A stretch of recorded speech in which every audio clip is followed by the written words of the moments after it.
Thought so. Should we call him? Yeah. It's just 11. He'll be here Yeah. in 2 minutes. Yeah, another minute and a half. Yeah. It's a little colder today. He's probably moving a little Well, he slower. might have. Yeah.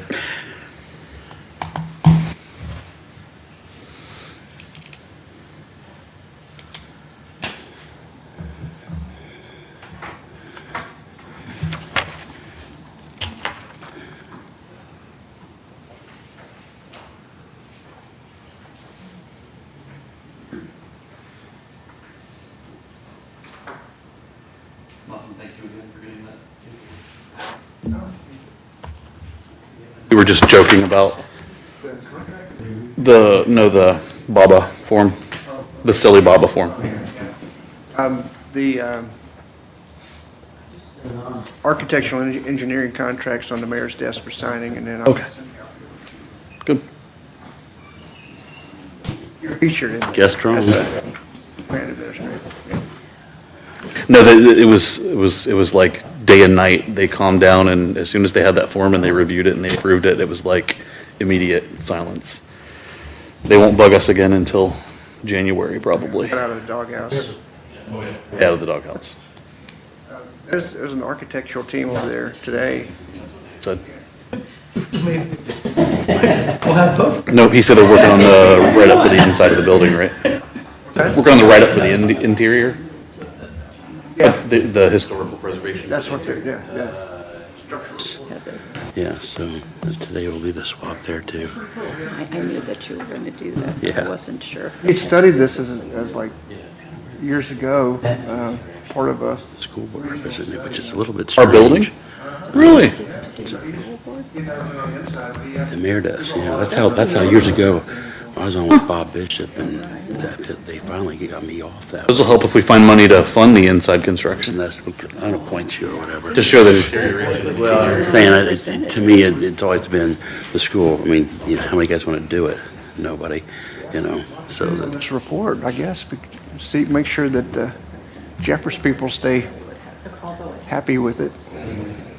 you know, I think you get their agreement, but I think it's really funny because they list the city and county Jeffers tip will, boards and rules and the fund the county inside. has to abide That's good, because I don't have any good suggestions for you at the It's like- moment. Yeah, anything else that just don't go. There's still, So it's kind of a technical thing. still a lot of work to be done. on There's the probably outside, some though, even after logic behind next it. year's construction, you know, with the ramps and the ADA and sidewalks and all that. True. I don't know what we're gonna do about that ramp problem. It's not I don't, logical. I don't mean to be pessimistic, but I don't foresee them budging on that. That might turn into a change order to build some temporary ramp to get stuff into the building that they can easily take down when they're done. That seems much more likely. Good. We'll go ahead and get started, and John Michael will come flying in here. This will make him come quicker. It is now 11:04. We'll call this meeting to order. I've been told by the deputy mayor that our new member Jeff Todd has been sworn in already, so we don't have to. We're saving some time there. See, so we're getting the time back. Yeah. He doesn't know what he's getting into, but it's. We got him sworn in quickly. It just is a matter of just what's all the changing deck chairs on the ship here. So Jeff is coming on replacing John Michael Price's position. John Michael Price is moving to the school board representative, who will be representing the Logansport School Corporation.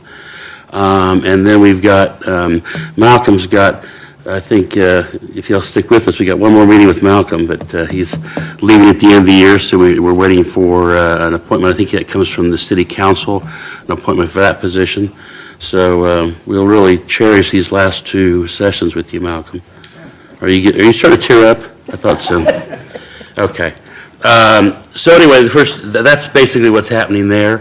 We'll also welcome Alicia Byers here. Wave your hand. She is the new Logan Landing's director, taking Terry's place, so we're glad to have her here, and she doesn't know what we're about, and probably neither does Jeff, actually, but we'll educate everybody at the same time.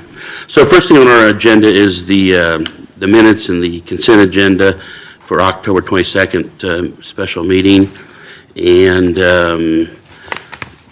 I'll make a motion, we accept the minutes as presented. Second. Any further discussion? I see John Michael's going to miss, he's not here to jump into this section here. Oh, okay, all right. Well, let's get through this before he gets here. Probably a few I's not dotted. All right, all those in favor signify by a sign of aye. Aye. Same sign, the motion passes. Next is the financial information, and this to Jeff may be a little confusing. But anyway, we basically have there's a separate spreadsheet for every TIF district, and we also have non-TIF districts, which is like, we have Lexington Village, which is a residential TIF district. Our main districts, you've got the downtown Logansport Industrial Park. We've got a consolidated, which goes all over Logansport, as the east end, and it goes over into Water Street and on the outskirts of all the strip from downtown to uptown is all part of that. In your packet, there'll be the first page there is the summary that gives you a summary breakdown of all the different various TIF districts and non-districts. We have one called the discretionary fund, and this is one that basically is things that are non-taxpayer dollars.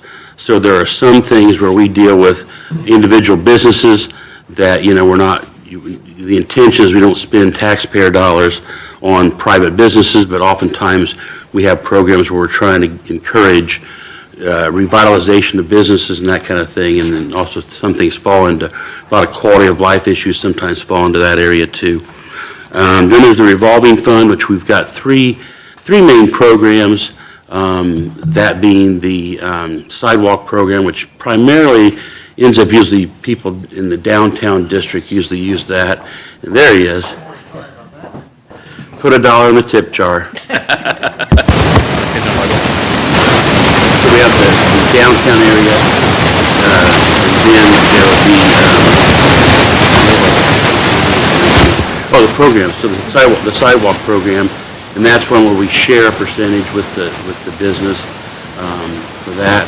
We also have the exterior improvements program, which again, we share a percentage of that. Certain amount, we match that. That just happened a little bit. It's your magnetic personality. And then finally, we have the key building program, which is like in the best example we've had. It was one that we did not use much at the beginning. Right now, the Elks building downtown is one where persons come in, and we've identified, there are probably, Aaron Shaver provides us with a list of probably 25 properties that are needing of love. And so those are ones that we can then promote to try to give a higher percentage, to try to get it back on the market, get it back on a better tax roll. And then you've got the Junction Fund, which is better known to most as the mall, and then the Salai Hotel. So we've got two TIF districts out there in that area, mainly dealing with the bonding we did to get those properties into the books. So anyway, so that's it there, and then you'll see in the actual packet there's an expense, there's an income section, which is primarily either we get a distribution from property taxes twice a year, spring and fall from that, and other than that, we have interest that we get on the money that's in accounts. That's it there. And so you have expenses, then we also have another section that's called approved pending expenses, and these are things we've committed to a little farther. There we go. So here's some stuff, like in this case here, we've got some commitments to the Dykeman Park driving range, and we're paying that off in we have 3 more years, or I guess I guess we got one due this year. So we got 3 more payments on that. That's also stuff, if we've got something that we've approved in a meeting, we'll put it on here so that we can see what money we have available left to be spent. And this same format happens in all the districts and stuff like that. We have a separate kind of breakdown, and we'd say you'll find also in your packet all the bank statements.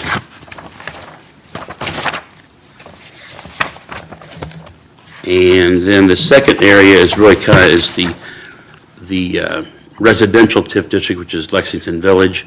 And it has the same format, except that there where, we're talking about, you've got the bonding that was done originally for that area, and then we've got the, we had some construction costs there, and some of the infrastructure, sidewalks, streets, sewers, that kind of stuff. There's that page there that we just went by. That probably may be worth noting. That is, it just kind of, there's a page that kind of summarizes our distributions, what we expect.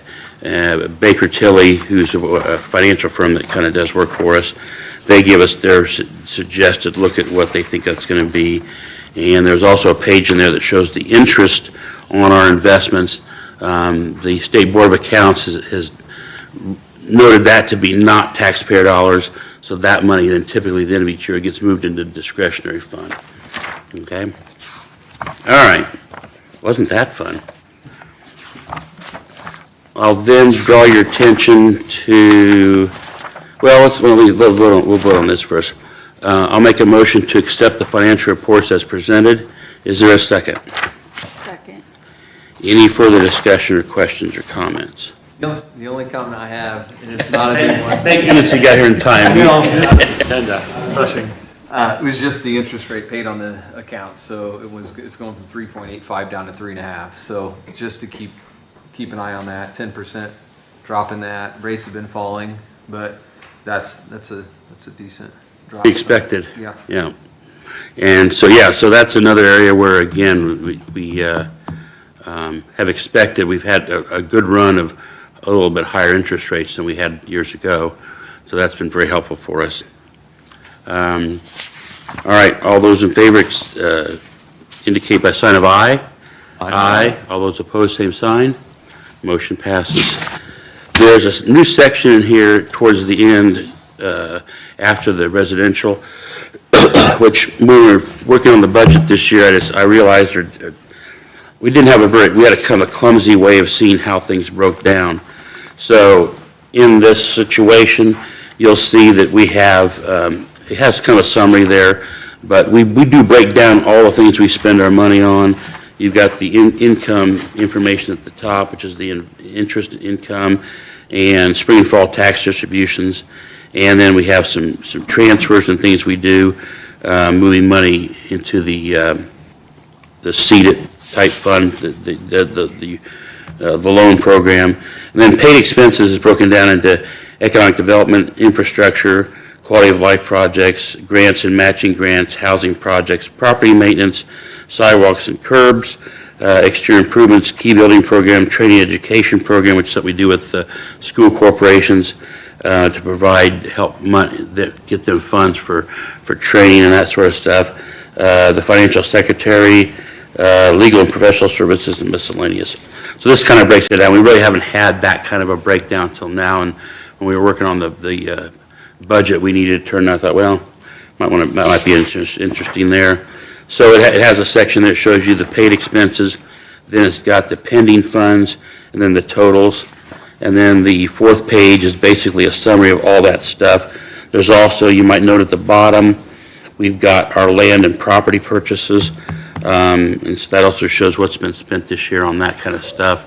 That's kind of a newer area for us too. We've seen how a lot of stuff move where we take on some properties and then try to turn them over into economic development for the city.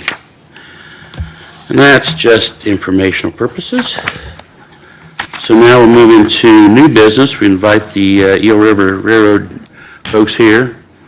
I think we've got maybe Randy and Dave.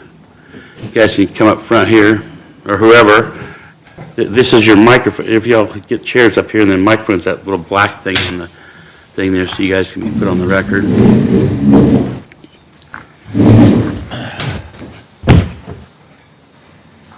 everybody's packet, there is this thing they provided. Oh, there it is. My gosh, it's on the screen. Never mind. Floor is yours. Well, this is Randy Royer from Hitchcock Design Group, and I'm Dave Kitchell, and this is Jason Jordan. Our attorney, John Hillis, could not be here today.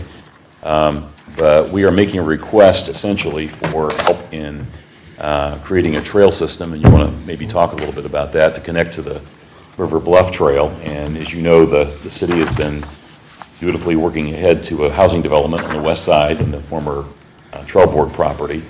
The streets are pretty narrow over there, and the sidewalks are kind of in bad shape.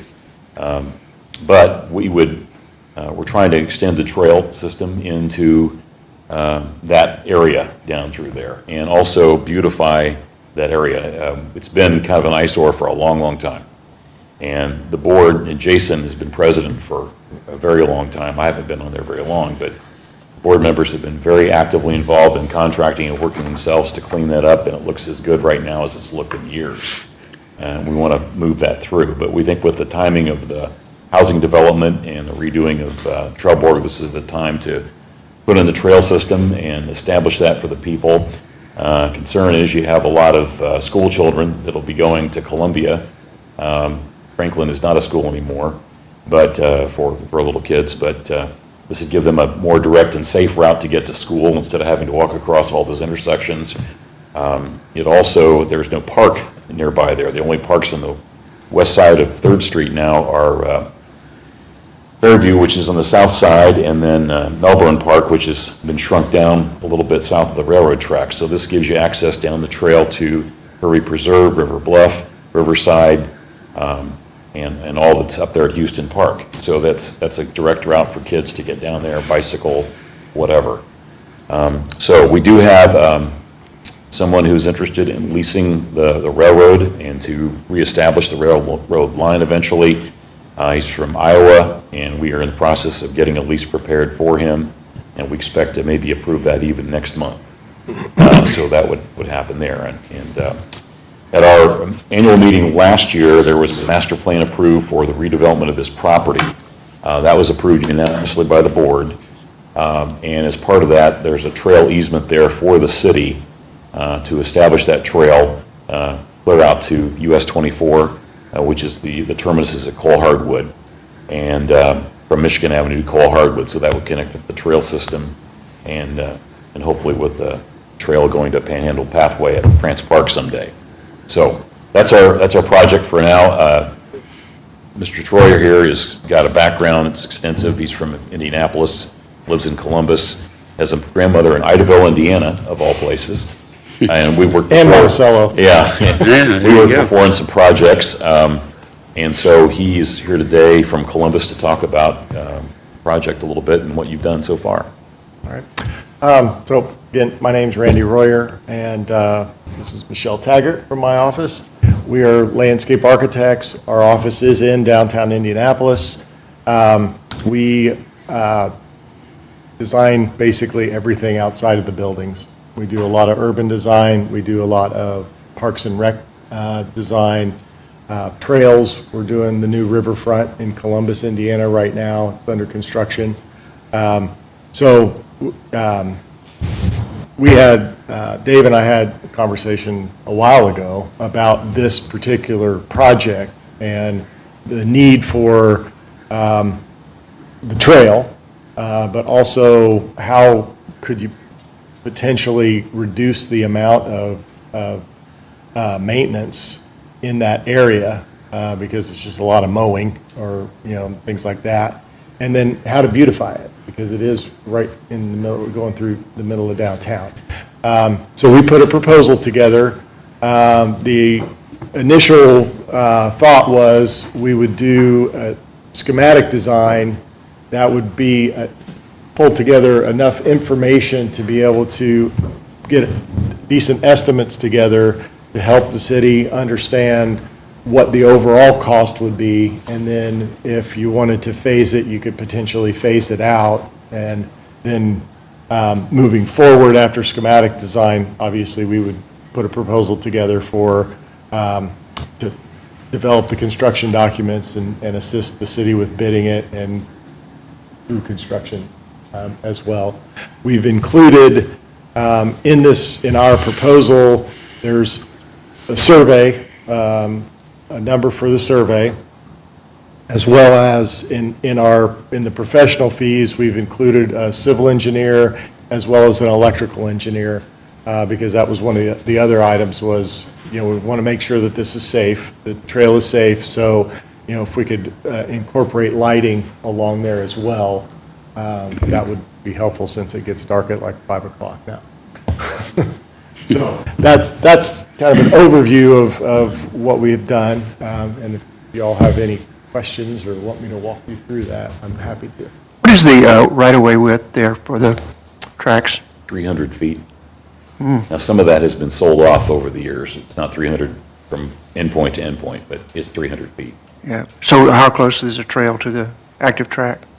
Well, that's to be determined, Yeah. but we wanted to do this now before you want to reestablish a rail line through there, because you're going to have it far enough back that you don't want it to obstruct the trail. Will they be laying new rail? Yeah, eventually they will. Yeah. A few years ago, the city contributed funds along with the county for some type of trail study, mainly interconnecting existing trails within the city. I don't recall ever seeing a work product deliverable out of that, but is this, we're seeing a snapshot here. I was just wondering how that interfaces with It's a Mary Shaver question. It's above my pay grade. Yeah. So she could answer that. But I think I don't want to speak for her, but I think her long-term answer is going to be you want to connect Panhandle Pathway with our trail system here in Logansport, because that goes north and actually connects into the national trail system there south of Knox, between Winnemac and Knox. So if we can do that, then maybe we get some traffic from that system through here. Yeah. So you're only going to be leasing a portion of the right-of-way to this other firm? Is that the idea? You're going to lease them some Well, portion of the right-of-way and keep control of the other part of the right-of-way, so you're managing Yeah. the trail and they're managing the rail? Yeah, now, the way that we're still in negotiations with that, but we're in the kind of the final stages. But our hope is that the more this person, the investor, wants to bring to the project, the lower that would lower the cost of the lease to the project. So we could still do it a couple different ways. We could lease the line only to him, or we could lease the entire line, or we could sell it to him. The problem that we get into here is local control. And, for many years, we had a building right over here next to us, the H.W. Gossard building, that was vacant for like 20 years. Ended up looking like a haunted house because their owners were in Highland, Michigan, and they didn't pay the taxes. And finally, we pulled the string and got that thing down and turned it into LMU Park, thanks to LMU. But, we want to retain local control of that, so if there are complaints, that we can be more responsive to the people. But at the same time, if something happens to him, or if he goes out of business, then the whole project doesn't sit there for years until it gets in probate and divested and all that. But so, yeah, we've got some control on it, and we're trying to develop this in a way that's harmonious to the city and to the trail system and to this developer. And if you are going to maintain control of the trail, if that turns out to be the best-case scenario, have you broached the subject with anybody from the city in terms of funding the trail construction itself?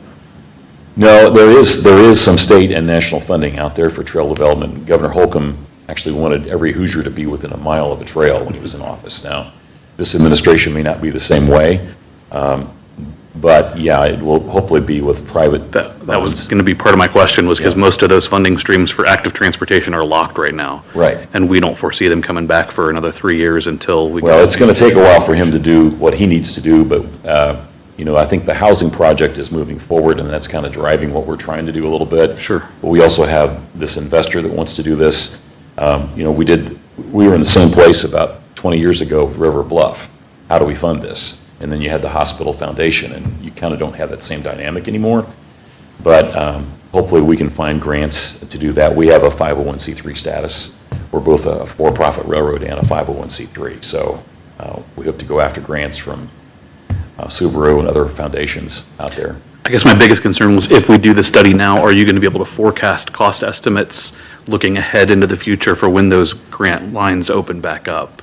My worry is, I realize you got to move now before you start leasing the land, but if you get a cost estimate that's only going to be valid for a year, and you're trying to get grant funding that's not going to open for 3 years, how helpful is that cost estimate really going to be? Right. Well, I think cost estimates here over the last few years have been a little crazy. I'm sure if you've been involved in any kind of construction, things have been a little wacko. But I think what we would do is obviously identify the various components within the project, identify the cost today, and then if needed, say, hey, this isn't going to happen for 3 years, then we can add a percentage onto that to say, you know, obviously it's guesswork, but add a percentage on. So you've got a little bit of an idea of what it may cost in 3 years. Okay. And so, just looking at this, so the red line, that's the proposed trail. And then the green dot, that connection to Panhandle, the green dotted line, This is the trail, right. and then the green dotted line, I'm not. Separate project. I think it's a different project, yeah. Yeah. And then one of the other items we were talking about along the railroad right of way, because of the cost of maintaining that, was this section would be landscape, in basically native. If you go back in with native prairie or, you know, native plant material, it would not require a lot of maintenance. That's currently where the connector trail sort of goes, but it's a meandering, non-separated trail. Initially, I think it was proposed that they create a separated mixed-use, like more permanent connector trail that goes from the Panhandle to the west to the Nickel Plate to the east. Who's covering the maintenance of that landscaped area now? The railroad is. Yeah, we mow it, and how much is our mowing cost per year now on that? I'm thinking close to $5,000. 5,000 a year to mow that, and then there's a lot of handwork that has to go in there. There's saplings that have been removed, a lot of weekend crews going in there and tearing that stuff out. All for an inactive trail line. Yeah, Yeah, exactly. that's a lot. So it's, you know, you're just kind of throwing good money after bad right now doing that. This at least opens it up to do some things, and it makes it more of a usable thoroughfare for the master plan, the trail master plan. What's really right there, though? I mean, there's not, I mean, what kind of area is that? Because there's not a ton of residential there where that landscaped area is, right? Like, you've got the solar panels to the north, you've got some wooded area, some is there much there? That's just a lot of brush, and the old Wolf Construction Company site is behind that. It's right on the county line, and there's parts there where the county is on the right side of our tracks and the city's on the left. But, you know, Cole Hardwood has used that line in the past, and they used to be on the board. That could be some warehouse space in the future if this fellow comes in and invests that, because Got it, right there. as you can probably tell, and we didn't actually organize that train whistle to blow right then, but Genesee and Wyoming is being very aggressive about managing the old Pennsylvania line south of there. So one of our goals is to, and this is the investor I'm speaking for here, wants to reestablish that switching point there at Cole Hardwood. So he'd have to invest in railroad signals there, and there's a state NDOT fund for that, to do that. But there are funds out there for short line railroads, and Genesee, Wyoming is sensitive and supportive of us getting that reestablished, because that just means more business for them. Okay. And to be, sorry, your feasibility study is just looking at the development of the trail alongside the railroad. You're not working in any way, shape, or form on the potential, Infrastructure. yeah. Right. Just the trail and landscape, and then Yeah. obviously the big red dots are trailheads. Do you have previous experience with the close proximity of the trail and the railroad? Is that something that you guys have worked with before? Over the years, yes. A lot of communities, I mean, we did the Bicentennial Trail in Columbus, and there's railroad there, and the riverfront, we're dealing with the railroad. So, yeah. I've seen some complaints and presentations for that type of trail of the safety requirements are so extreme, it takes away from the aesthetic value. I realize, safety's first, but a lot of the images of basically a chain link covered trail trying to keep the pedestrians safe because it's so close to the rail line. Well, and my understanding is this is not going to be a hardcore rail line. It's basically coming in. Class 3. And things up, yeah, and then Low and speed. heading back out. So it's relatively low speed. Sure. Obviously, wouldn't want to put the trail right adjacent to the rail line, but spread it out a little bit, have some landscape in there. Instead of mowed lawn, if we went back in with more native type prairie, that would help buffer between the trail and the rail line. The estimated cost for the feasibility study? Estimated cost for the schematic design is $61,100. And that includes our fee as well as the engineer, electrical engineer and civil engineer. Is it going to be like a full shovel-ready design? At the end of schematic design, it's just schematic. So it's basically, the whole idea is, can we get this to work? Is everybody happy with it? And do we have a decent cost estimate so you can decide how you want to move forward? For how many miles of trail are we talking? Ballpark? Half mile? 3, something like that. Yeah, 3 How long miles? that is? 1.3. 1.5. Okay. And then there was another $78,000. That was for the survey. And, one of the things, we put that in there early in case you wanted to take that on. But we could probably, depending on what type of information the city has available, we could probably do the schematic design if the city has, the GIS system, if there's good enough information, then once we go through, price out the schematic design, you decide, okay, we either want to do it all or we want to do it in phases, then you could have the surveyor come in and to do the final construction documents, you'll need an actual survey.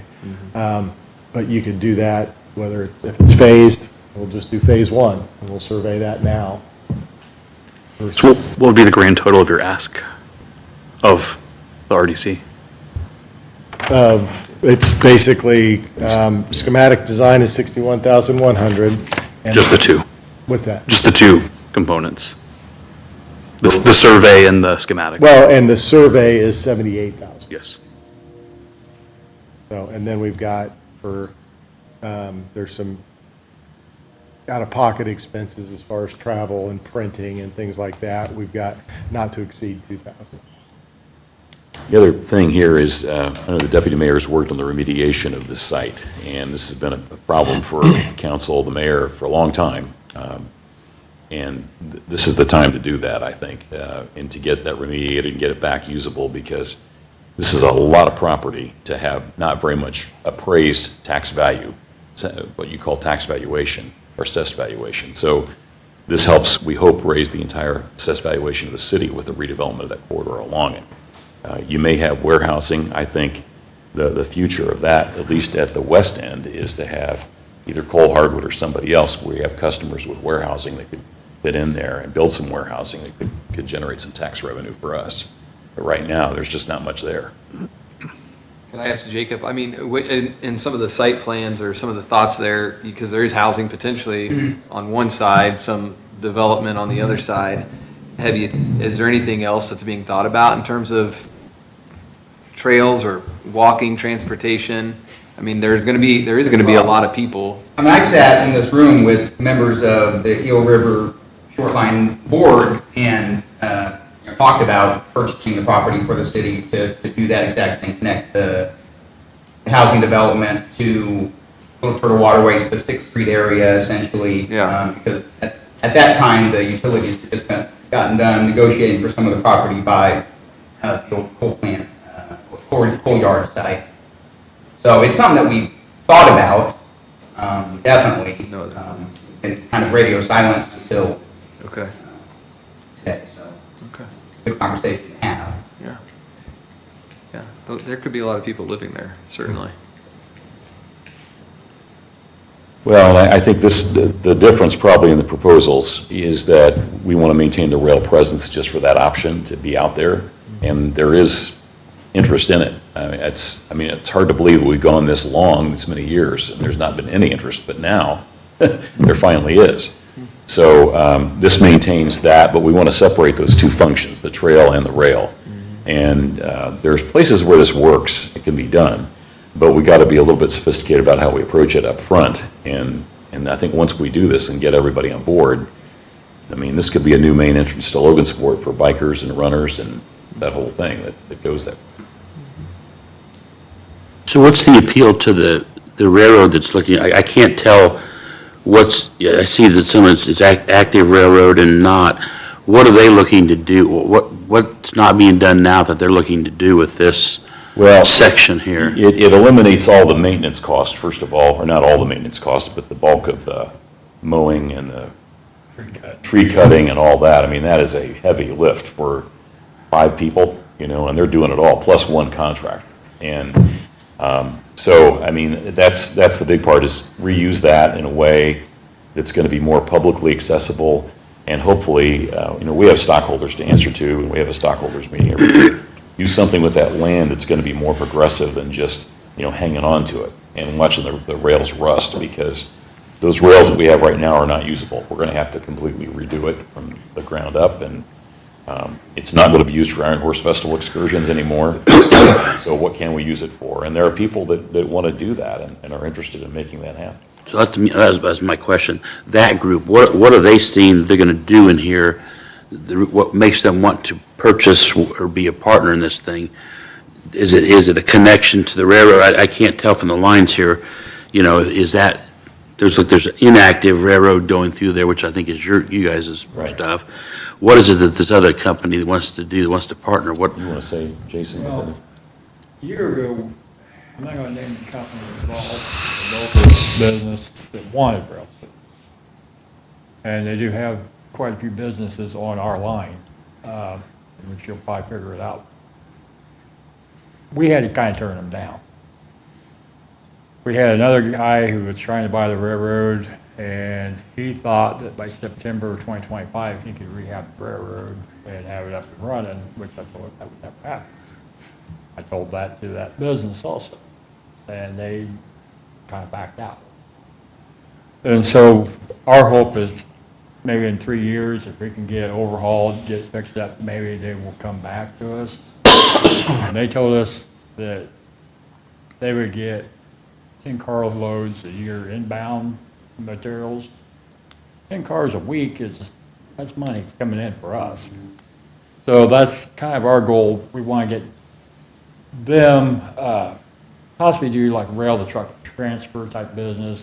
I'm sure Ferris Tribune would go for something like that, bring newsprint in, take old newsprint out. I'd like to get Cole Hardwood back eventually. They're our number 2 stockholder, so I don't want to lose their business if I can get it. I want to grab it back.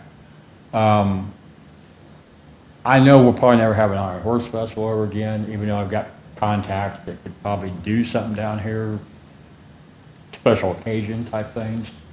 And I'm working with them, and they're type of North Judson Museum up there.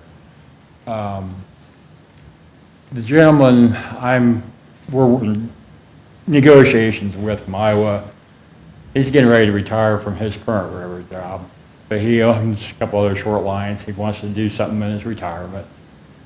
This is his retirement, and he's got the money and the financial capabilities to do a lot of things for us. And I don't know what else I want to say. So is the idea of a short line is the fact that you've got a main stuff, but you get off of the main line to unload? Right. So, Right. Our track, as it stands now, is set up perfect for rail to truck type transfer. right. If we can find a way to finance everything eventually to where we can back a truck up to a boxcar or unload a covered hopper. I don't foresee tank cars ever being on most of that railroad. If it is, we're gonna do that down by Cold Hardwood. At least there, they got plenty of fire extinguishers, or fire hydrants now, since the big fire. So that helps us deal with them, and they're willing to work with us, with Right. other companies, which is verbal. I mean, we don't have it in writing yet, but it's verbal, and they're tickled that we're cleaning up the right of way and making it look presentable again, and that's my goal. I'm trying to clean up some of the messes that Mr. Jackson left way back when, which everybody knows what Wayne was like, so I'm trying my best to clean that mess up and make it right. Trying to think what else I can tell you. And just to add to that, that is an area where you can get grant funding from FRA and, well, I guess part of DOT. From DOT in general, is that type of loading station where you're actually, you're going from a road transportation to a rail transportation. They really like that because especially if you're doing additional access for smaller local businesses that wouldn't typically be able to utilize rail funding, it is something that they could get additional funding to build that kind of a structure, even as a privately owned company. Typically, they have to do it in conjunction with a city or a county or some municipality, but that's one of those few areas where grant funding can be given to a privately owned company, and it's pretty prevalent. Then down the road, you guys' goal would be the fact that we do all the survey work and the layout stuff, and then would be up to the RDC to also build the actual trail? Or who do, I noticed in the document, you mentioned the city a lot, and I have no idea who in the city, if you work with the city council or the mayor's office, or I don't know who. I think a lot of that is to be determined, but I also think the way this fellow thinks out in Iowa, and he has experience in shoreline railroad management, is a project-by-project basis for economic development. So you may develop the west end first because it's closest to the terminus and the active rail. They're going to need to switch to do something regardless of what happens, but you've got land down there that you can do something with, and there's less conflict with any kind of housing down at that end too. It's more of an industrial zone through there. But yeah, who knows what's going to happen in the future? It could happen, change in a year. It could be 2 years, 3 years. We don't know. It could be a low-funded project. The utilities may want to fund something. I don't know, because they have a substation there that's adjacent to that as well.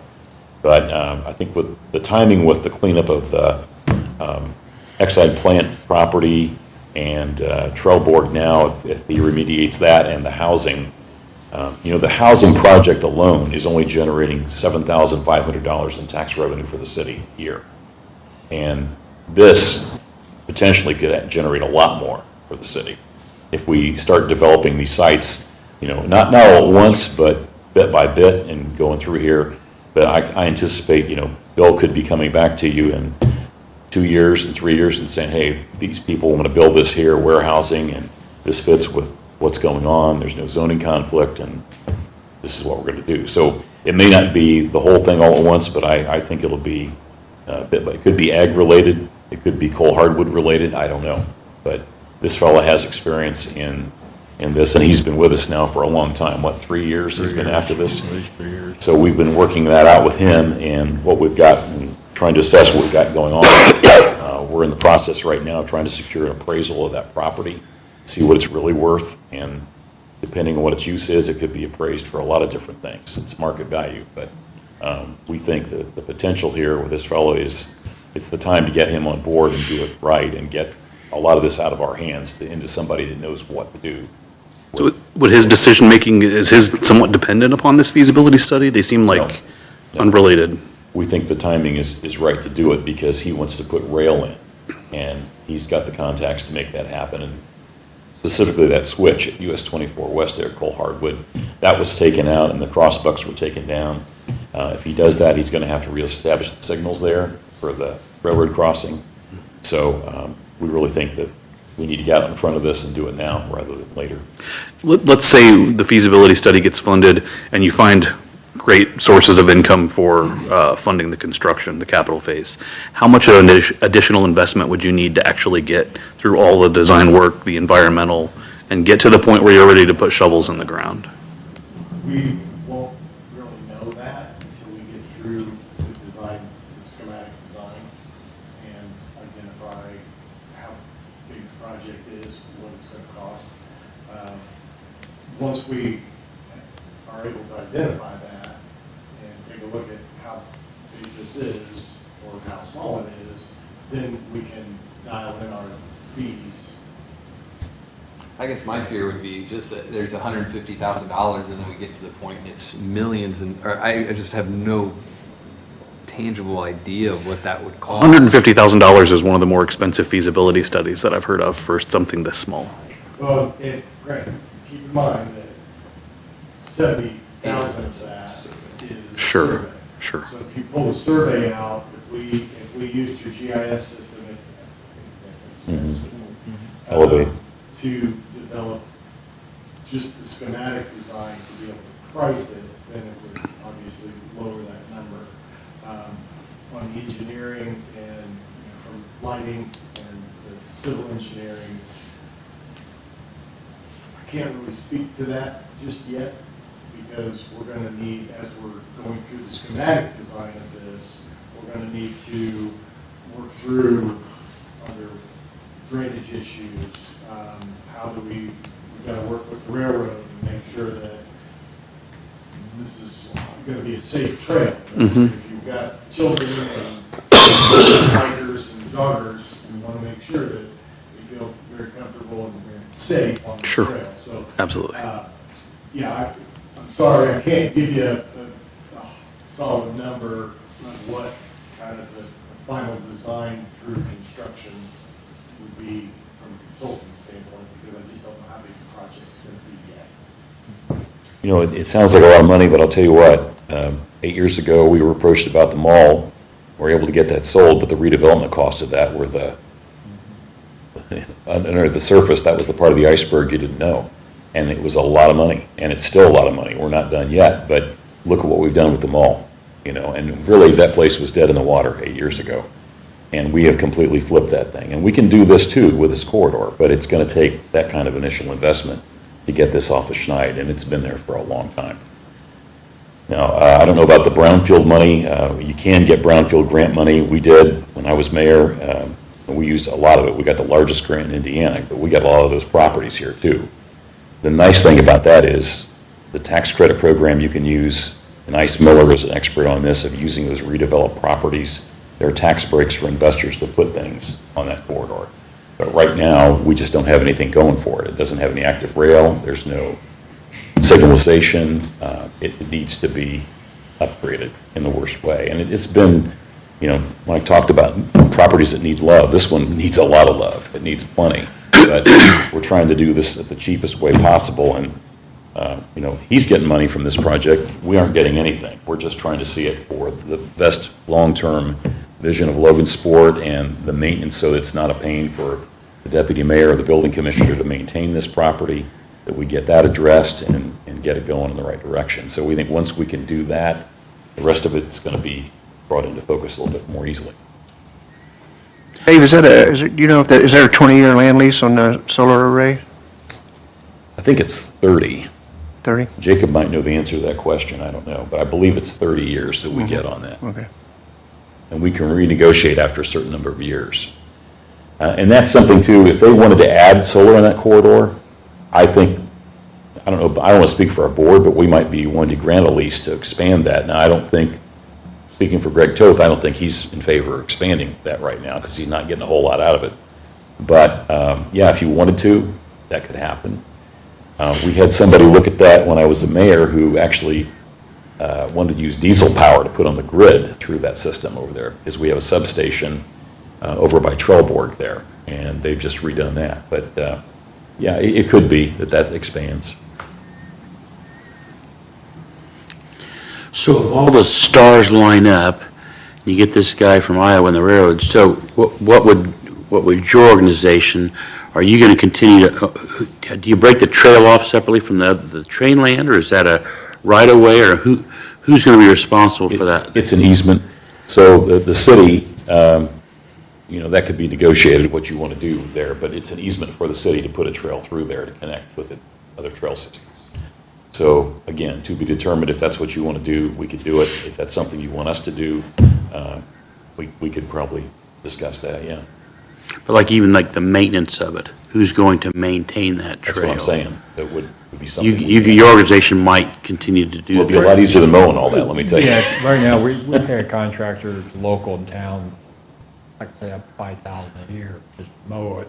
And it's getting down to the point where I know he mows Noblesville, Carmel, Logan, Burlington.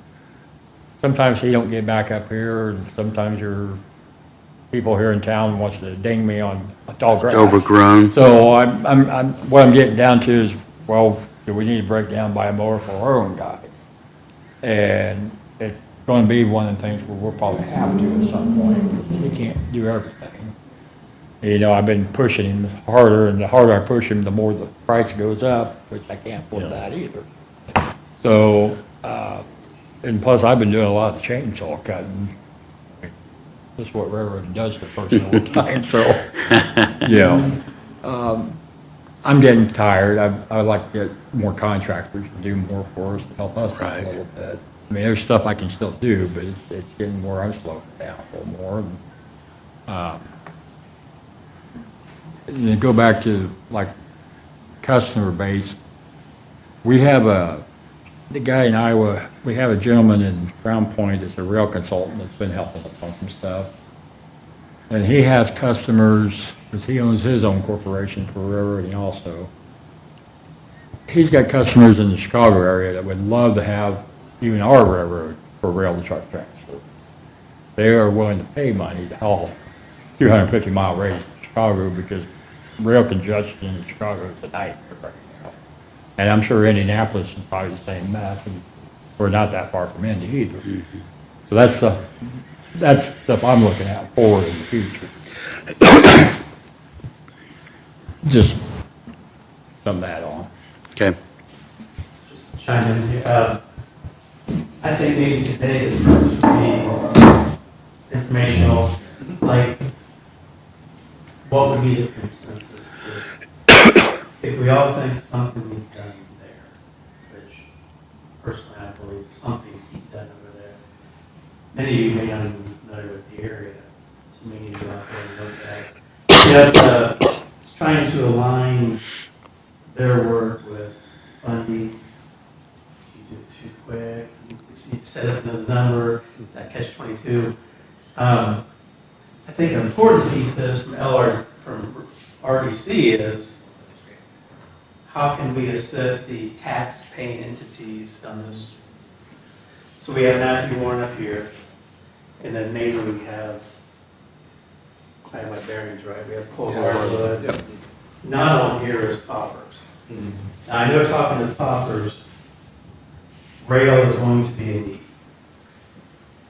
Which I know we'll need a switch down here, which I think you connect all the way to Foppers. Is that correct? Not quite. Not Cole Hardwood. So it's, Matthew Warren, because if Matthew Warren is not a go, they're way over here, so that could affect the whole plans of the need. Because we were working with your group on the previous guy. And I felt like that's where Mike was going with his question too, was do we really need to be that far northeast? Who's going to really link into the system at that point? Matthew Warren, if. If. That's a big the if. Conversation to have. So I think ultimately something like this needs done. Is today the right day? Sure. We need to find more information.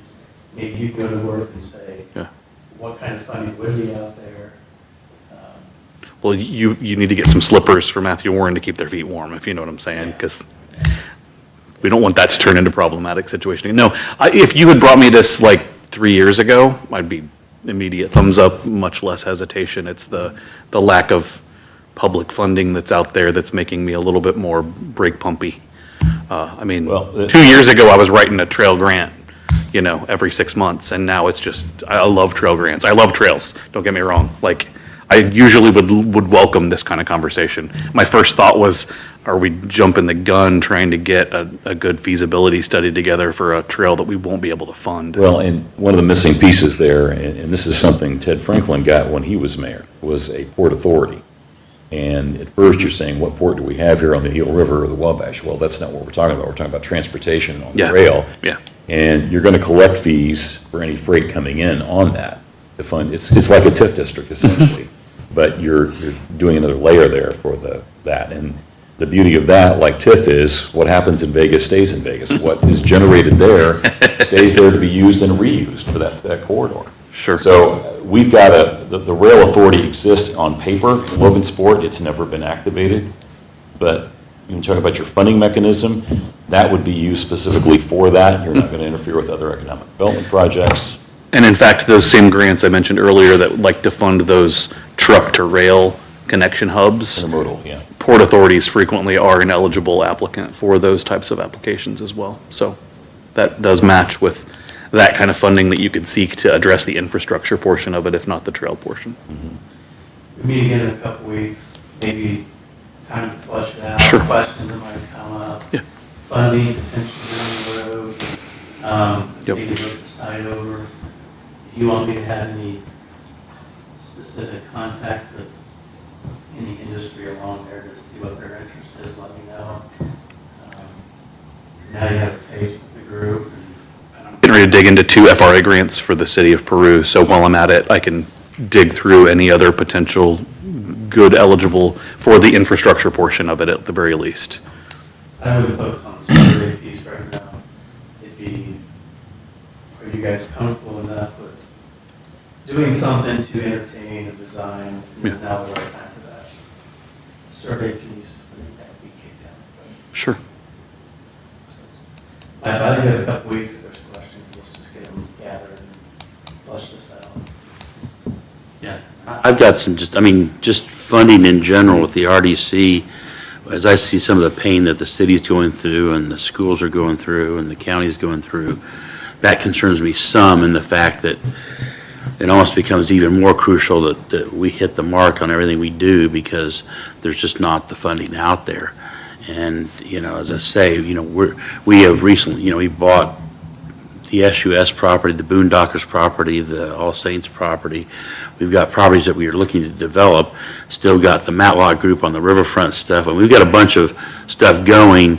We also have the bond at Lexington Village that, we have to support that whether we have enough property tax dollars coming in or not. So I think, I feel like the timing is maybe not right for us right now, but, I think it's good if it's an opportunity, and I said, I'd like to get some feedback from, city council and some other people too, but, it does make me a little nervous in the fact that this looks to me to be either a longer payback or a longer, we have, a lot of times when we're buying properties, Bill has already talked to somebody else, and we think that this can happen.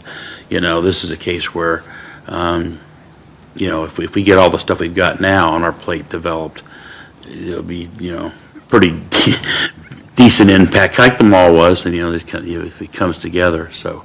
But I say, my biggest fear is just the fact that we're going to take money that we're going to regret later, and there's even some stuff on the books where RDCs can now, cities can request salary funding for police and fire out of the RDC, and that makes me a little nervous that if push comes to shove and we are oftentimes the last hope for all sorts of folks when it comes to funding. Bill, I would be curious to know what businesses would be interested in that. That would be a part of any application we could do, would be knowing a ballpark estimate of how much actual material you're going to be moving on that line, so. Yeah, I know Foppers definitely is, but they couldn't give me a number. They're Yeah. looking at a potential expansion, they've just been approved to expand. They're trying to, there's groups looking at the old Logan machine building, so if it depends on who gets that might be an opportunity. I think along that stretch, there is, I don't know the actual number. Okay. Driving around to Matthew Lawrence, sometimes they go a little cold when you talk to them, and it might take a little more time than a couple weeks to find out, but I definitely know there's interest down there by where that switch would be. DOT is always going to require a cost-benefit analysis that we work up, so we'll need some kind of hard numbers somewhere before we get too far into it. But again, you're talking about after this. But I feel like having some idea of where we're headed with this would make everybody more comfortable. Okay. Anything else from anybody? Any other questions, comments? Either side? Okay. Thank you. Thank you. Appreciate your time. I think you guys have been working with Bill. What? You guys have been working with Bill already somewhat, haven't you? So you can continue to let that be our go-between. Thank you. All right.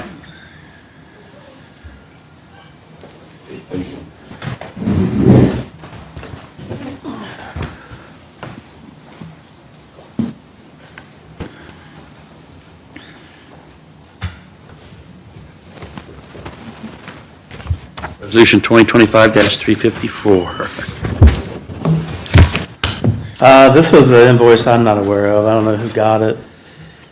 Dwayne or you or We somebody. did locate it this morning. I couldn't find it last night. We did locate I it. saw it this morning. I'm not, Yeah. it appears to be Lexington Village bond compliance work. Yeah, I mean, in the case, this is one that Dwayne and I talked about this morning some. You know, we have a contract with Baker Tilly. We pay a retainer every month for certain things. This, I assume, is something Lexington Village bond that they got involved in. I'm assuming that they, it's not part of what they covered in the retainer. So we saw it when it came in. We had the regular retainer, then this thing came in.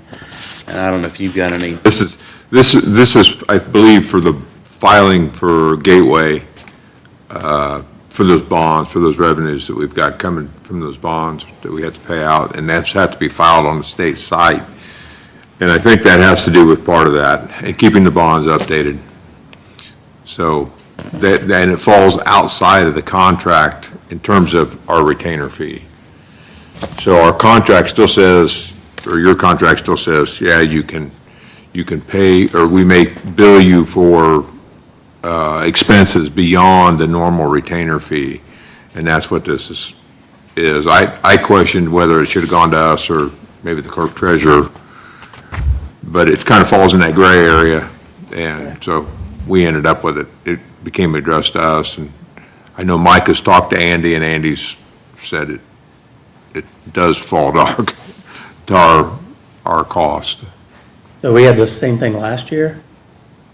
I don't remember having it last year, and I hadn't looked back to see. It appears in some cases, back in Dwayne's time there, that they did some of these kind of things in-house. And that potentially we don't have quite the capabilities we had on some of that stuff. And so it's been done for us now in case of, it could either be done inside the clerk treasurer's office or it could be done by Baker Tilly. And in this case, it seems like this may be something, is that accurate? Kinda. I guess my recommendation would be maybe to approve it, but ask for a more detailed invoice of like As to what it entails. what specifically it is. So if you end up being good with the explanation, then it's already been approved, and it looks like it was due back in September or something. It's been out there for a while. We didn't see it until Yeah. I don't know that it was ever sent. I got it this month, I think on like the 4th or the 5th of the month. So, and I'd never seen it before, but I think part of that was it was bouncing around. And from Andy, I'm sure it's legit. I mean, he's. Yeah, But maybe if you approve it or elect to approve it, then show them the detail in an email and then. Kind of caught our attention when they said it hadn't been paid, and we said, well, yeah, we paid that retainer. And it's like, this isn't a retainer, this is additional work. Oh, okay, and then. So I was at a conference a couple weeks ago, and Baker Tilly was doing a presentation on SEA 1, and they used Logansport's data as their example for the presentation. Maybe we should ask him if they can give us a $2,500 credit for the.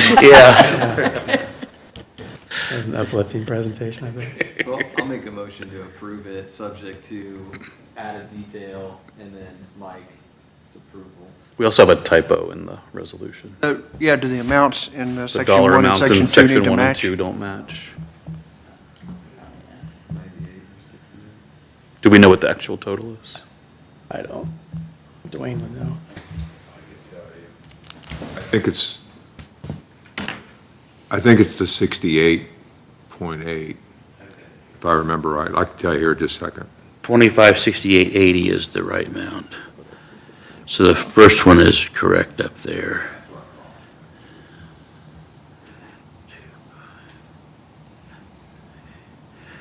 Okay, so I will make a motion that we correct the resolution 2025-354 in section 2 to modify the payment from $2,598.80 to $2,568.80. Seconded? Any further discussion? All those in favor signify by a sign of aye. Aye. Aye. All those opposed, same sign. Okay, that passes. So now we're back to the right number.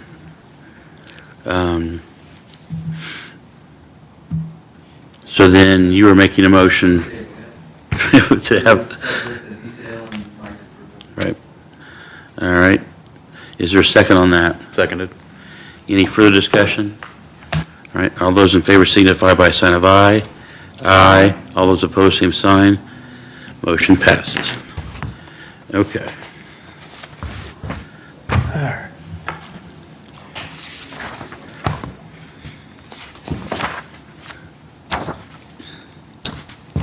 Next up is Resolution 2025-355, Habitat for Humanity. We've had a lot of meetings with Habitat. We being Dave Morris and I can't recall everybody. I definitely know Mike McCord and John Michael, and we've been back and forth on could it be possible to build more homes, essentially, is the point. Since they've resurfaced in Cass County, they've built 2 homes in the last year and a half that have been quite impressive. One on the west end of town and then the one up by what's now the dog park. And they have another lot next to it that they've started. They are doing some internal things as far as looking to bring on paid personnel. Initially, the request was evolved around that. We quickly let them know that wasn't of interest to us, RDC. We kind of spoke on your behalf since. For one, Indiana code doesn't allow it in a lot of situations to pay personnel expenses. 2, it just didn't make much sense anyway. I've had a lot of meetings outside of just with them and tried to get to a point, basically putting on my old banker hat of how could we help their cash flow without having money away from you that doesn't come back. So essentially, what we come up with for the resolution for you guys to consider, it's kind of like a cash flow arm, line of credit for them, but they can only use it for materials and soft costs. The old model of Habitat would be, they build a house for Tim, they would be the mortgage company. Habitat would be the mortgage company. So over the next 20 years, Tim makes monthly payments to them, which really crippled their cash flow. It has gotten better. Their new model is, when they find a recipient for the Habitat home, Tim, they want to make sure that Tim is bankable and that they go get pre-qualified at a bank. So at the end of the deal, I'll use the one by the dog park. It appraised for $190,000. The recipient of that home was approved for $90,000, and that covered the hard costs that were involved in that project. So they close on the mortgage. The bank has a first mortgage for $90,000. There's the second mortgage hanging out there for the other $100,000 that Habitat has on there.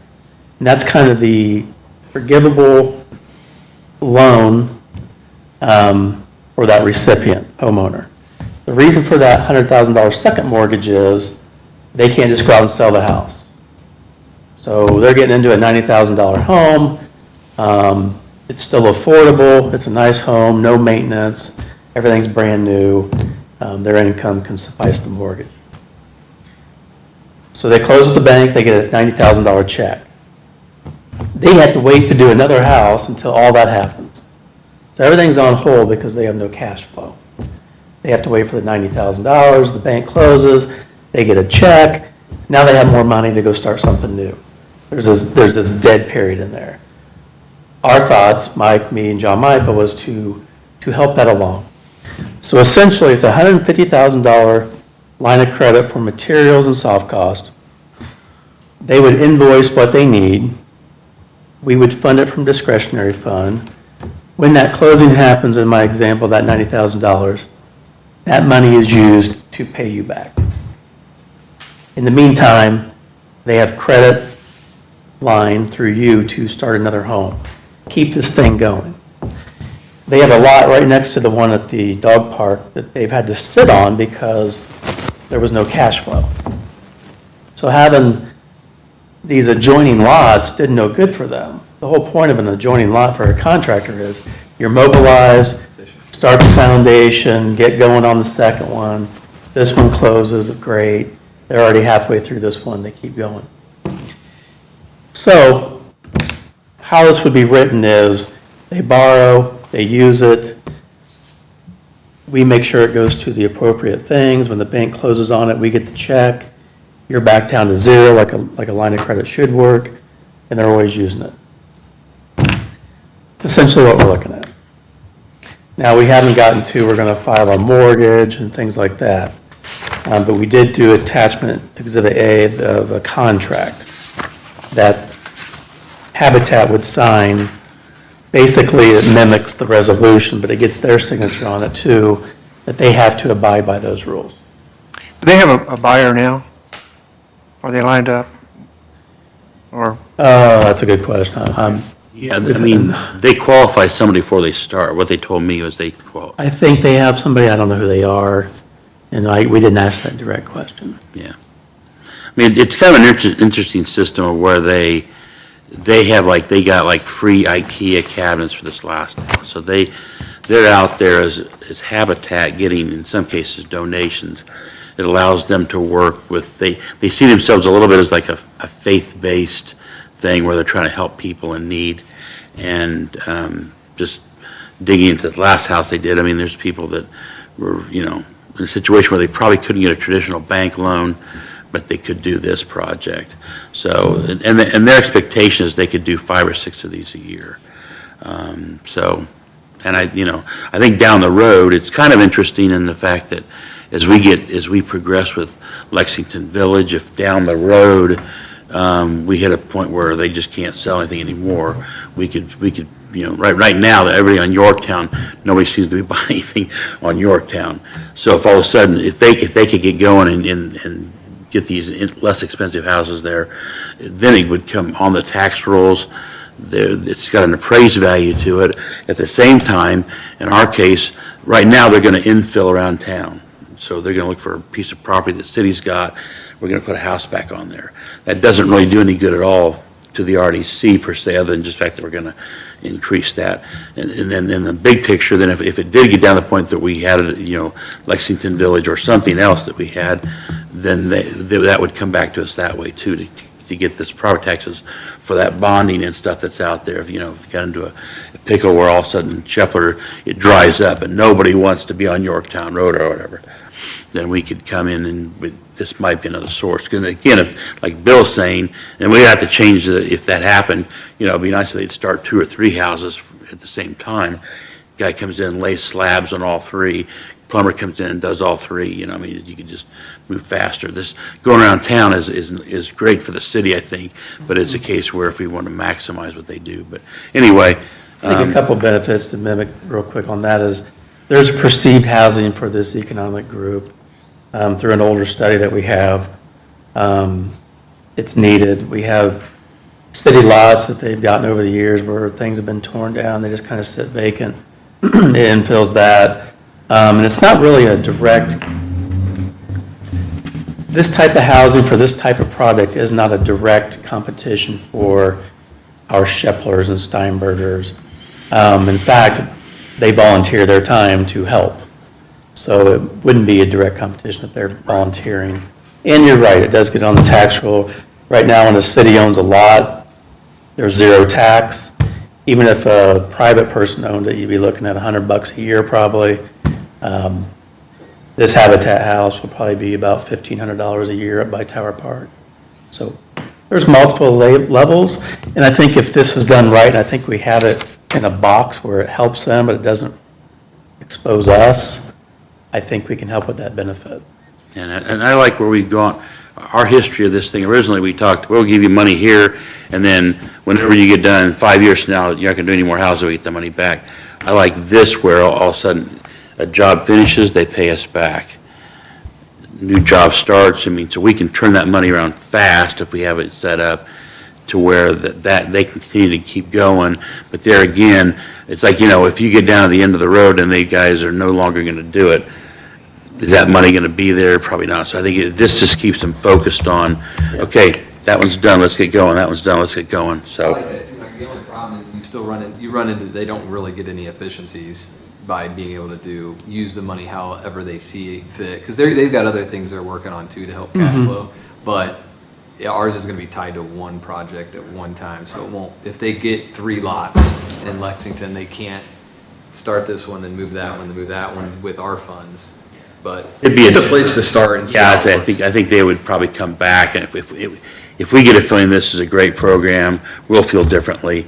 This is a good way for us to test the water with these folks and then see how it. And they can utilize 2 projects at the same time. It would just be a separate accounting within that 150. We're tracking the materials and soft costs for house 1.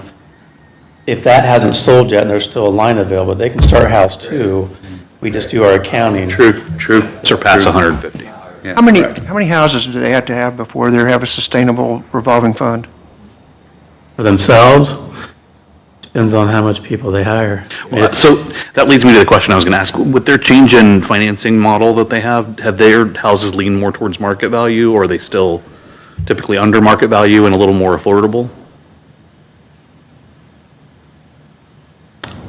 I guess I don't know the direct question. Are their houses affordable for lower income families, since that's kind of where they're going for? Or does their involvement with bank lenders have a necessary increase in overall cost? No, I think, well, let's just take theirs for example. A $90,000 mortgage payment is a heck of a lot cheaper than a market rate rent. Sure. Logansport. Sure. So if you're looking dollar for dollar, and the purpose behind those are maintenance free for 15 years, rough. I mean, they may have some HVAC stuff, but there's not a lot of capital exposure for them, and the utilities are lower. What I see is people paying $1.50 a square foot, and the inefficiencies of those homes and their renting far exceed what this $90,000. So I think it's more affordable.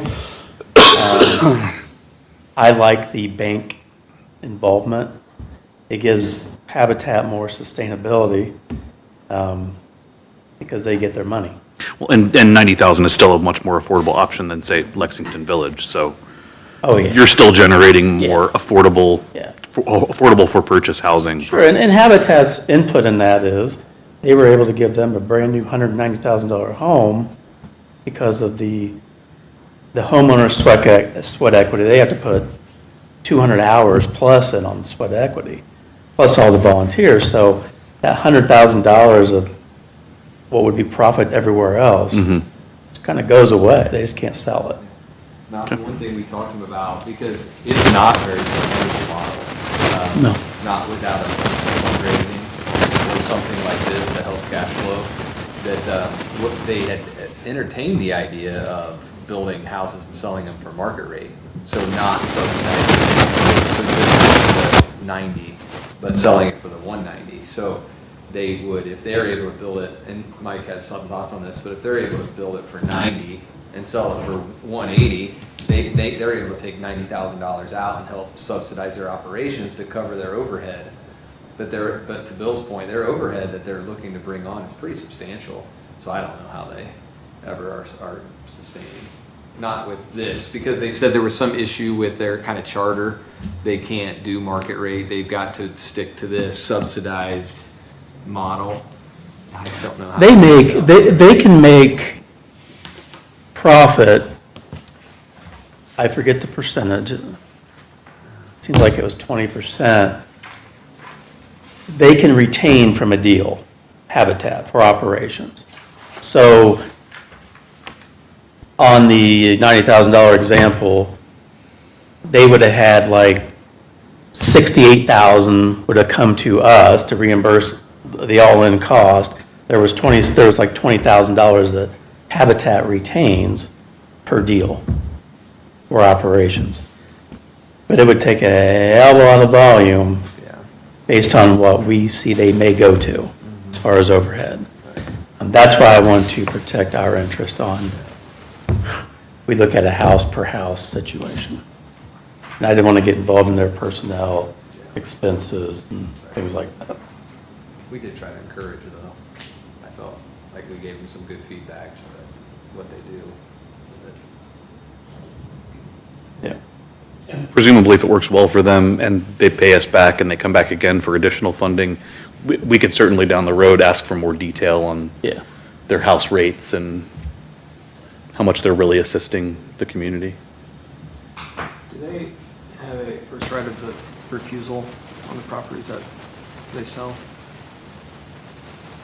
I think they do. They used to because they carried a second on the mortgage. I think there's a separate instrument too. Yeah, I think it was They a separate, record. yeah. So I think they had, I thought they said they had like total control of that. You mean right of refusal if they want to sell? Yeah, if the person that they sell it to wants to sell, pretty sure. Yeah, because sometimes the second wouldn't prevent anything, as long as they Right. could make you whole. If they sell it for 300,000, they can make you whole and still sell it. I guess that's a good point. I don't know if it's a deed covenant or if it's I think it's recorded after the second mortgage. I think we could ask. And there's something up in Michigan that they were working on, which is like a land bank, and where they didn't sell the land. It was just a house. And I thought that was interesting. But that way, they had ultimate control because the land was still theirs. They're talking about that model. That's not this leasing model. leasing the house. Yeah, it's kind of Or- sort Are the homes, are they appraised at full value by the Yes. county? Yeah. Yeah, well, it won't be assessed that high, but for instance, Lexington Village, we're seeing on average, those houses have been 395,000 aggregate, all of them combined, to 395 on average. The assessments have come out at like 320. So there's always a discount on the assessment. But usually it's closer on new builds because they have actual data, like present data. So yeah, I would imagine that one's probably, will be assessed at 150, 160. So you're looking at $1,500 tax payment.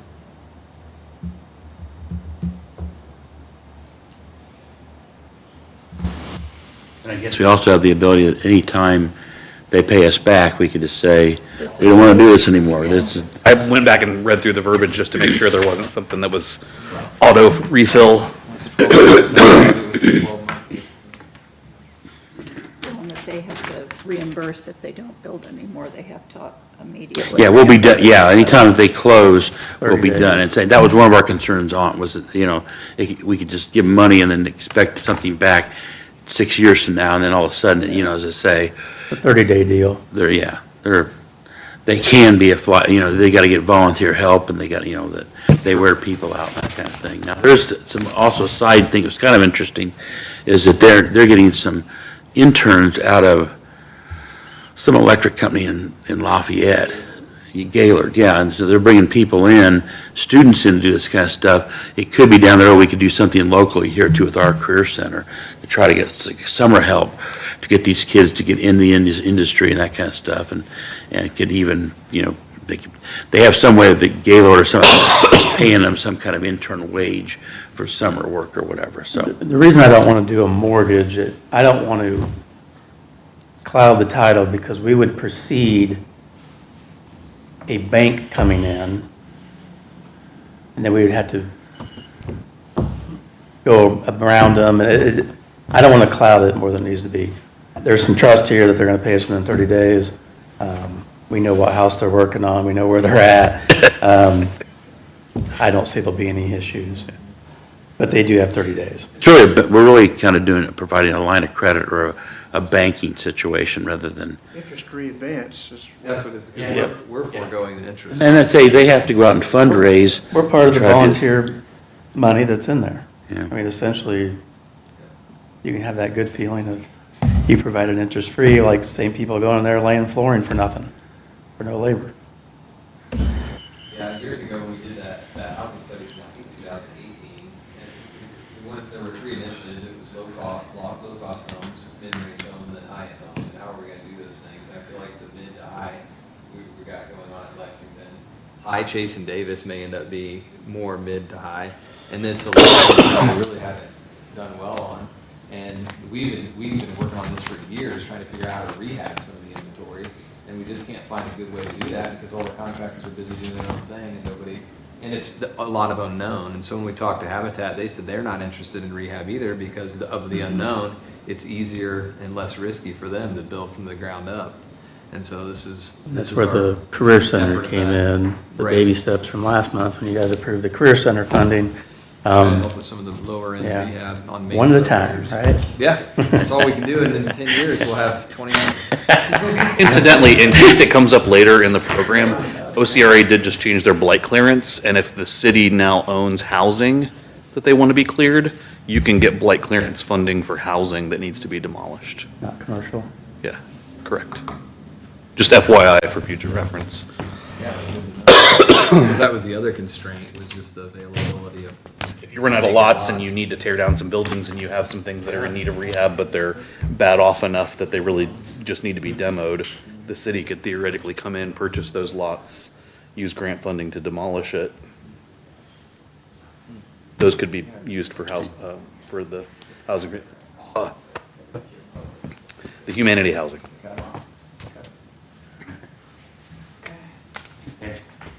I'll make a motion to accept Resolution 2025-355, funds to support the Habitat for Humanity program within the City of Logansport, in the amount of $150,000 is seed money, and it will go into come from the discretionary fund, number 422/4479. Is there a second? That, and I wonder if they can come in, I don't know, quarterly and just give an update, or doesn't have to be a long one, 5-minute, here's where we're at. I Yeah, can mandate that. so, second though, Mike. You can add it to the contract, amend it into this contract if you'd like. Okay. Make a friendly amendment to the motion that the contract be amended. I'm pretty positive they'll be glad to come in and do that, because I think they, you know, 5 one minutes of is the the hurdle. ways, that whole business with fundraising, that kind of stuff, they're gonna have to go look for fundraising for those. They don't have staff members, not from us, they got to do that. And so that used to be their delay too, is they had to go out and get fundraising for the next house, and et cetera, so. Any further discussion? All those in favor signify by a sign of aye. Aye. All those opposed, same sign. Motion passes. Thank you. My last one is Resolution 2025-356, the Career Center. I talked briefly to Jeff about how this works. I'll do another 30 seconds. Indiana Code 36-7-25-7 allows us to, RDC, to use up to 15% of your revenue, not your balances, towards education and training initiatives. In totality, RDC brings in about $1.9 million a year in revenue, which equates to about $281,000 that could be eligible towards the Education and Training Fund. To date, through Career Center buying of things for the classrooms and the Career Center home that they're remodeling, we are at, I'm a little off of Mike's, but I have it at $249,446. Essentially, there's about $31,000 still yet freed up for 2025 if you so choose to use it. This request came in a little higher, and I backed him down because I wanted to be under that threshold. But essentially, this is 15 computers for their photography lab, and there are more to come. They have 60 students in this program.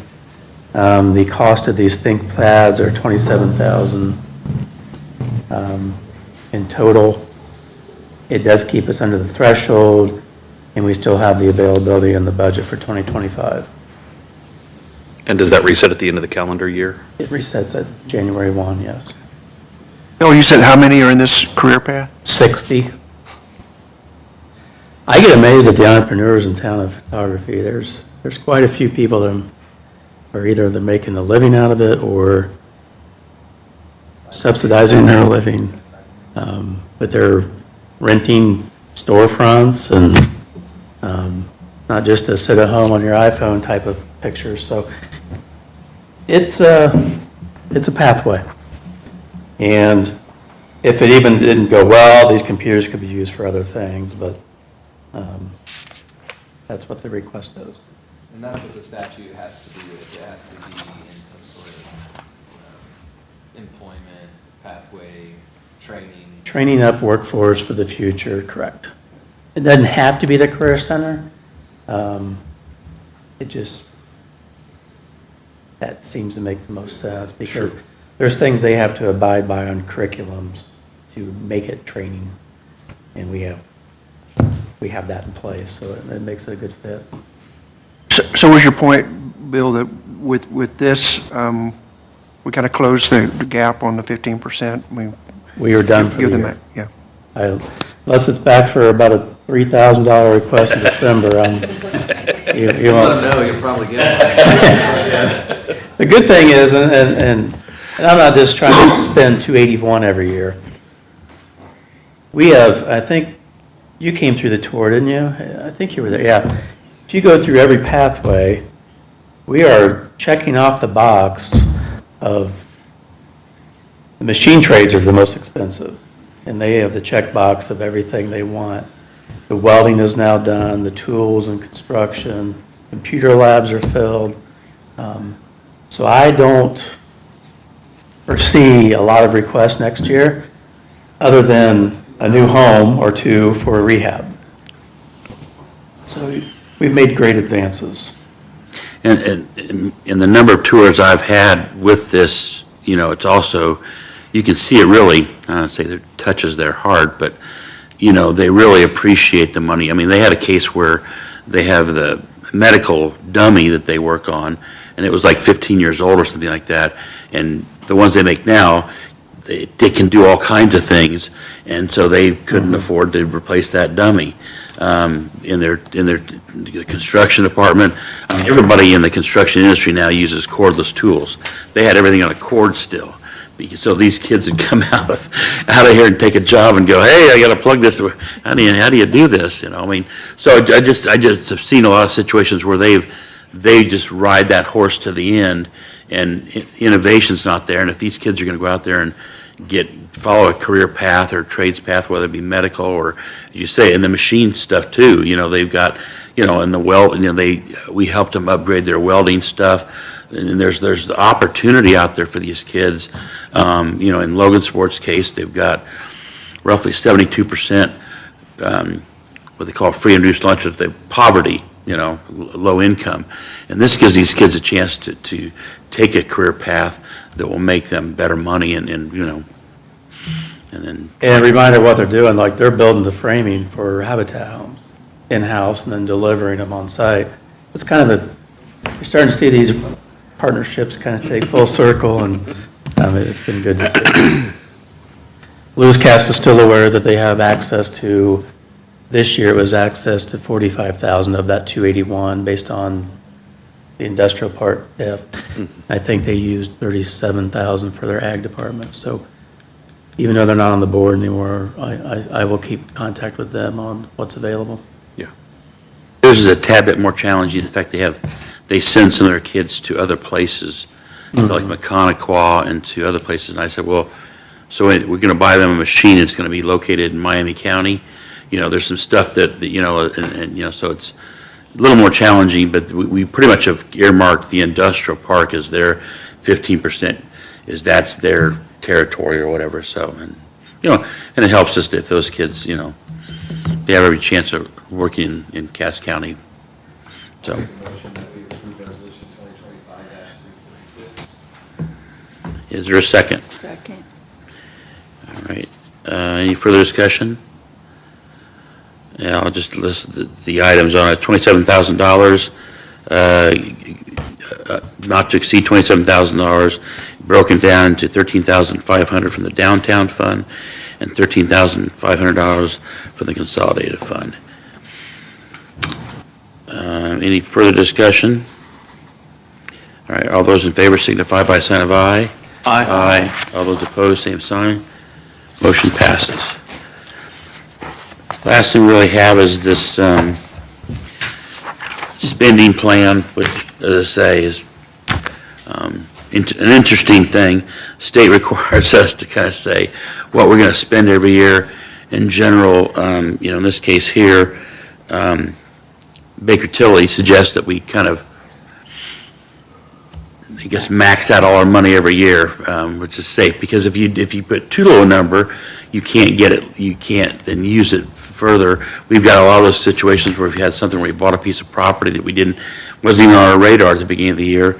So anyway, this is what they do for this for us, and then we want to thank the clerk treasurer's office, because then they put this into the portal. This is due December 1st, and I appreciate the fact that we got onto this early, so we didn't get bogged down in the Thanksgiving week, and then all of a sudden, nobody got it done. So it's turned in and done. I've got one question, I guess. Yep. Bill, just thinking that we were at 280 and there's 300 for education and training on here, do you think that'll be enough with the increased property taxes and? Yeah, 'cause 15%? I went off of his guesstimates that he presented to you guys. Okay. That's the hard part, is we work off a guesstimate to get to that 15, but the actuality is we don't know until we get this next tax payment. So we don't want to go too high. I just didn't want to, now we can't go over 300. We'll be fine. Okay. Yeah, thank you. That's a good point. If we would have uploaded 200,000 last November 30th, we wouldn't have been able to do this last request. Right. Sure. But 300 is a good number. Okay. We need a- Okay. Anything else? Bill, you got any other things you want to talk about? Just a note, Dwayne and I have already started the process. We'll ramp it up. Things to get done over the winter. We'll be putting together a mowing, landscaping RFP to December, January, at some point before the time comes next March. I'll reserve my comments on what kind of deal I think we currently have, but we'll find out through an RFP if it's a good deal. I want to get this guy that's cutting the railroad stuff. Like 5,000's a lot. It's like, brother, you don't know. We've had invoices close to $8,000 monthly, so. The other one would be the demolition of the old SUS building. Since that's going to be approximately $150,000 to $200,000, depends on bids, we need to RFP that out. Couple of deals that Jacob and I have a pulse on that we got to be getting close. Patriot Park housing, Jefferson School Site housing, and Cobblestone Hotel. They're all in the environmental stuff. We did have a delay with the government shutdown. It all kind of went dry and we couldn't do anything, but those are all at the step 9 of 10 of getting to the groundbreaking stage. So not much more I can tell you other than we're right there. Likelihood's high, 90%, 95%, those are. Yeah, the Patriots, zero problem. Jefferson School, potential vapor testing, I believe. Cobblestone was no issue at all. It was more of our RFP had a certain area. BCA looked at a certain area we thought was different. Turns out they had it right. So it was just a lot of procedural stuff. So. You mentioned vapor testing, a report from the school corporation. They have now had that the old El Tippewa vapor tested, and it's supposed to have got the results back in 5 to 7 days, and we're now over that, but I assume, again, holidays and that kind of stuff. Hoping before the end of the year, before we lose money. Yeah, we want to somehow put some kind 3,000 of page report. dedication from Malcolm on this thing. Are we still gonna be talking about that property in 2027? Hard to tell. Hard to tell. Okay, last thing I've got, that we had the most number of people. We're going to be able to make a December 17th meeting rather than Christmas Eve. So anyway, our December meeting will be December 17th, same time, 11 o'clock, same place here, and have the most results of people that could be at that. Public comments, anybody? No? Thank you, Alicia, for sitting through this. Typically, a lot of stuff we'll interface with Logan's Landing onto what their programs, but a lot of times we can help fund what you can fund part of it, or sometimes you run out of your funds, and so we have some of that for that kind of stuff. Any board member comments? Happy Thanksgiving. Yeah, happy Thanksgiving to all you guys. See you on the flip side. All right, this meeting's adjourned. See you all on the 17th. Thanks. Welcome, Jeff.